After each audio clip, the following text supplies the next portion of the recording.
Olá, meus queridos estudantes. Hoje nós vamos trabalhar com conjuntos numéricos. Os conjuntos numéricos que nós vamos trabalhar são os conjuntos dos números naturais, dos números inteiros e dos números racionais. Então vamos lá. A gente pode representar os números naturais desta forma que vocês estão observando aí agora na tela. Observe que nós temos os números naturais e embaixo aqui nós temos uma reta numérica. Essa reta numérica ela é dividida ao meio pelo zero. Então à direita nós temos os números que são números positivos. 0, 1, 2, 3 e assim por diante. Esse conjunto numérico são os números naturais. Na mesma reta, nós temos a partir do zero para a esquerda, menos 1, menos 2, menos 3, menos 4, menos 5 e assim por diante. Estes são os números inteiros.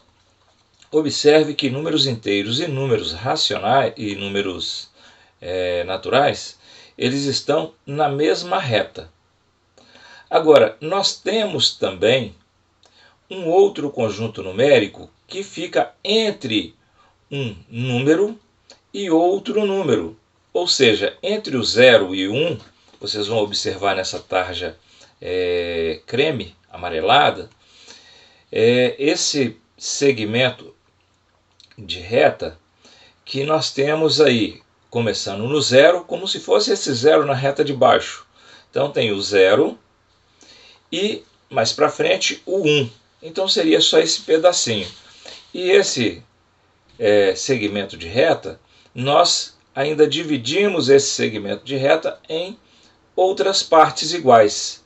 Então nós temos 1, 2, 3, 4, 5 partes iguais entre o 0 e o 1. Isso pode acontecer também entre o número 1 e o 2, entre o 2 e o 3. Então este é o conjunto dos números racionais. Mas esses números racionais a gente pode fazer também a leitura como um número decimal. A gente pode fazer a leitura decimal deste número racional. Então vamos lá. Nós vamos ver agora a outra tela, que nós temos aqui o conjunto dos números naturais. Você lembra da reta que você viu. Então nós temos, ele começa com 0 e vai crescendo infinitamente. 0, 1, 2, 3, 4, 5, 6, 10, 20 e assim por diante. Ele vai crescendo. Os números inteiros, eles crescem no outro sentido. Enquanto os números naturais crescem para a direita, os números inteiros crescem para a esquerda.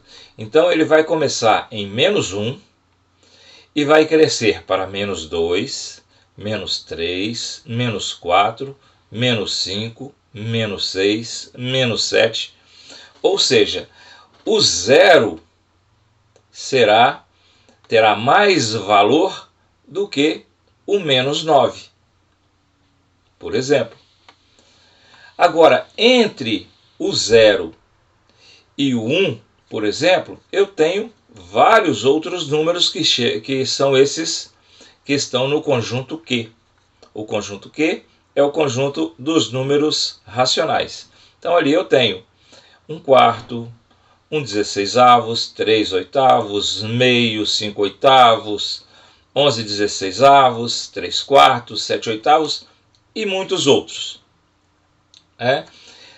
Quando eu faço esta representação da fração do conjunto Q, eu posso também fazer a leitura desse número na forma decimal. Aquela forma quando você faz uma divisão e aparece uma vírgula, né? Então aquilo ali é menor do que a unidade. Nesse caso, nós temos aqui, vamos falar do meio. que é o mais simples.